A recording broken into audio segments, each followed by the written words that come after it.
Manajer Ducati David Tardozzi yakin bahwa Jack Miller tidak akan keberatan untuk membantu Francesco Bagnaia dalam meraih gelar juara dunia MotoGP 2022. Ducati sedang berhasrat untuk mengantarkan Francesco Bagnaia meraih gelar juara dunia musim ini.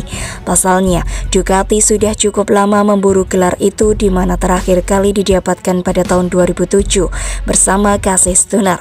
Bagnaia lebih diunggulkan jika dibandingkan dengan rivalnya Fabio Quartararo atau Alex Espargaro. Hal ini dikarenakan motor tunggangan Bagnaia saat ini merupakan motor yang paling baik di MotoGP, terutama dari segi kecepatan di trek lurus. Selain faktor motor yang bisa dilajak lari kencang, Bagnaia juga memiliki keuntungan dengan banyaknya pembalap yang berada di bawah naungan Ducati di grid. Hal itu menjadi keuntungan jika tim order diterapkan. Indikasi sudah mulai diberlakukannya tim order oleh Ducati terlihat pada MotoGP Thailand 2022.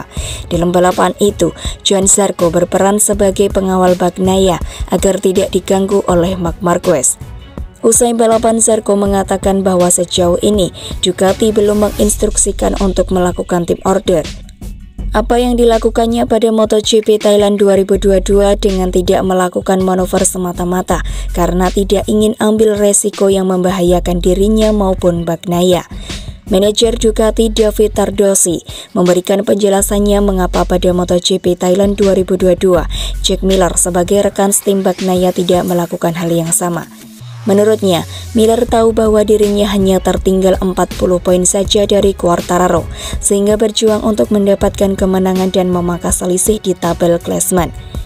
Miller tidak melakukan seperti apa yang dilakukan oleh Zarco, karena dia hanya tertinggal 40 poin di belakang pemimpin klasemen. Selain itu, dia hanya 1/10 di belakang Miguel Oliveira, sehingga dia berjuang untuk memenangkan balapan. Meski tidak membantu pada MotoGP Thailand 2022, Tardozzi cukup yakin Jack Miller akan memberikan bantuan pada Bagnaia. Sementara itu, Jack Miller tengah dalam momentum bagus. Podium dalam 2 race terakhir membuat asa Miller berebut gelar juara hidup lagi. Sekarang ia menempati peringkat kelima dalam klasemen sementara, terpaut 40 poin dari sang pemujak Fabio Quartararo. Ya, peluangnya sangat tipis, tetapi kami akan terus mencoba. Jika memang ditakdirkan menang, maka terjadi. Maka saya akan berusaha memberikan yang terbaik dengan cara apapun. Selain itu, musim ini periode terakhirnya membela Ducati. Mulai MotoGP 2023, Miller bakal bergabung membela tim pabrikan KTM. Jadi ada banyak motivasi baginya untuk menutup tahun dengan baik. Walau harus mematuhi tim order Ducati guna membantu Francesco Bagnaia yang punya peluang lebih besar menjadi juara dunia 2022, setidaknya kemenangan di Australia masuk akal untuk diperjuangkan. Sepanjang karirnya balapan di kelas Premier, Miller belum pernah membukukan kemenangan di Phillip Island. Dalam 5 penampilan di GP Australia, pencapaian terbaiknya adalah P3 musim 2019. Gelaran GP Australia 2022 adalah yang pertama dalam 3 tahun. Pada tahun 2020 dan 2021, event hilang dari kalender MotoGP akibat pandemi COVID-19. Jadi Miller punya alasan untuk bertarung memperebutkan kemenangan dalam di Phillip Island pada tanggal 14-16 Oktober nanti.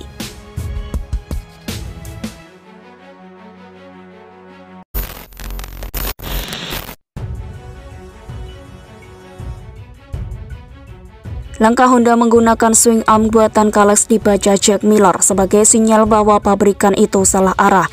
Tak heran kalau Marc Marquez kurang maksimal dalam 3 balapan MotoGP.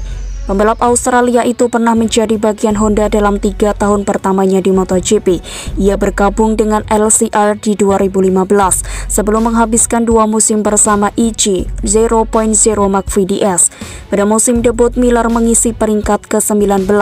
Ia memenangi MotoGP Belanda 2016 tapi posisinya hanya membaik 1 tangga.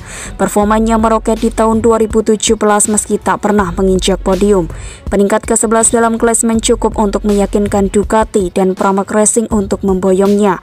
Bersama pabrikan Borgo Panigale, rider yang promosi langsung dari Moto3 itu dapat menunjukkan performa ciamik. Belakangan setelah dipastikan berpisah dengan Ducati, Miller justru on fire. Dalam triple header terutama di seri Asia, ia mencetak prestasi yang luar biasa. Pembalap 27 tahun itu menjadi pemenang MotoGP Jepang dan runner-up MotoGP Thailand. Di luar kebanggaan bisa mengumpulkan podium ke-7, pemilik nomor 43 tersebut prihatin sekaligus bingung menyaksikan upaya Honda. Pabrikan itu memasang swing arm aluminium buatan Kalex untuk RC213V Marquez, alih-alih memakai perangkat karbon buatan sendiri. Hal ini membuat Miller mengernyitkan dahi. Langkah pabrikan Honda mengusung swing arm aluminium jelas terlihat sangat menarik, sebab sejak 2018, skuad asal Jepang itu menggunakan beberapa elemen berbahan karbon. Dikarenakan swing arm dan sejumlah perangkat pendukung yang diuji selama 2 tahun terakhir tak kunjung memberi hasil yang memuaskan, Honda pun mencari terobosan baru. Bagi kami tidak masalah apa yang ada di luar dan apa yang ada di dalam. Anda dapat melihat bahwa kami berada dalam posisi di mana kami harus melakukan segalanya untuk meningkatkan atau kembali ke posisi tersebut, kata HRC Technical Manager Takeo Yokoyama. Jadi bagaimanapun caranya, kami harus melakukan semua yang bisa kami lakukan, dan mencoba swing arm Kalex hanyalah satu-satunya dari hal-hal yang harus kami lakukan, dan kami akan terus melakukan semua yang harus kami lakukan.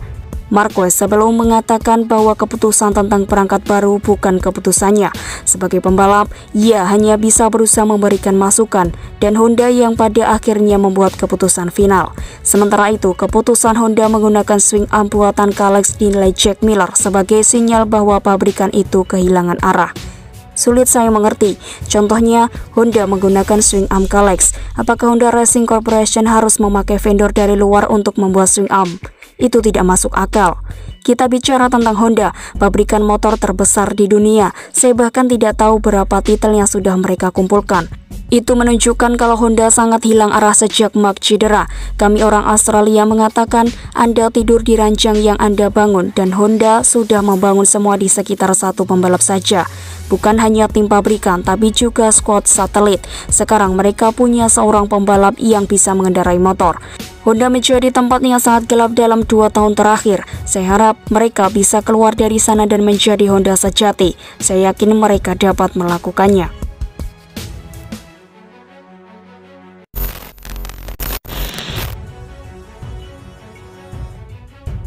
Fabio Quartararo bungkam, Yamaha dilanda frustasi. Tim direktur Yamaha Massimo Meregali kebingungan untuk menjelaskan hasil buruk Fabio Quartararo di sirkuit Chang Buriram. Akhir pekan balap MotoGP Thailand adalah bencana bagi Quartararo. Alih-alih memperlebar jarak keunggulan dari Francesco Bagnaia, sang juara dunia bertahan malah kini dibayangi selisih 2 poin saja. Dalam perlombaan pun Quartararo benar-benar menderita. Kendati start dari grid P4, El Diablo melebar di tikungan 1. Pemuda asal Prancis itu lalu alami momen di tikungan 4. Dari situ semua strateginya berubah kacau. Sempat melorot ke urutan ke-19, Quartararo akhirnya harus puas finish P17 dengan jarak 34 detik dari pemenang balapan Miguel Oliveira. Tetapi yang mengecewakan, fakta sang pembalap Yamaha pulang membawa 0 poin saja. Sebaliknya, rival utama Bagnaia mengamankan podium ketiga. Tambahan 16 poin jelas begitu berharga bagi Pecco karena jarak 18 poin terpangkas menjadi 2 poin. Ini bisa dijadikan momentum untuk hadapi MotoGP Australia. Usai balapan, Quartararo menolak berbicara dengan media. Meregali bahkan mengaku bahwa Yamaha juga belum bertemu empat mata dengan Quartararo guna membahas secara spesifik akar permasalahan dari kinerja buruk di Buriram. Seperti yang bisa kami bayangkan, itu bukanlah situasi yang benar-benar ingin saya hadapi. Kami tidak berbicara dengan Fabio setelah balapan. Dia mungkin benar-benar kecewa dan frustasi. Dia langsung pergi ke kantornya untuk menenangkan diri, tutur Meregali. Ini juga sulit bagi kami untuk menilai sampai kami berbicara dengannya. Kami benar-benar berbicara dengan dia untuk memeriksa data dan melihat apakah itu cocok, dan itu sangat sulit untuk dipahami. Meregali mengatakan minimnya track time dalam kondisi basah disinyalir sebagai kesulitan yang dialami Quartararo saat menghadapi wet race MotoGP Thailand.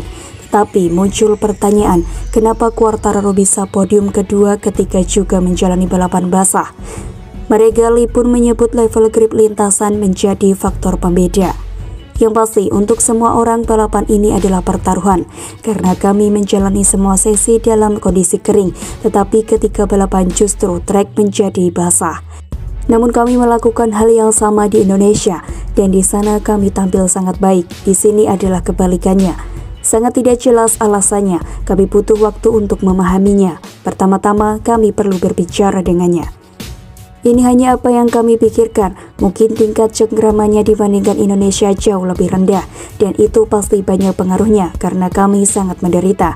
Aspalnya punya daya cengkraman tapi kinerjanya tidak selaras dengan baik.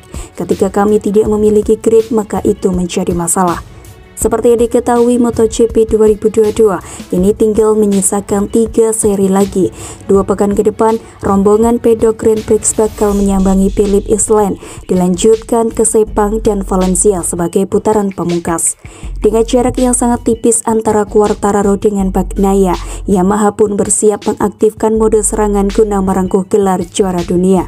Salah satu hal bagus dari Fabio adalah begitu dia kecewa dan tidak lama kemudian dia kembali normal, fokus pada balapan berikutnya, kata Meregali. Yang pasti sekarang ada 3 balapan yang harus dilalui dan Phillip Island mungkin adalah favorit saya. Dari sana kami mungkin lebih baik di Malaysia daripada di Valencia. Kejuaraan sekarang dimulai dari nol dan hanya ada satu cara untuk mencoba menang dan menyerang, pungkas Meregali.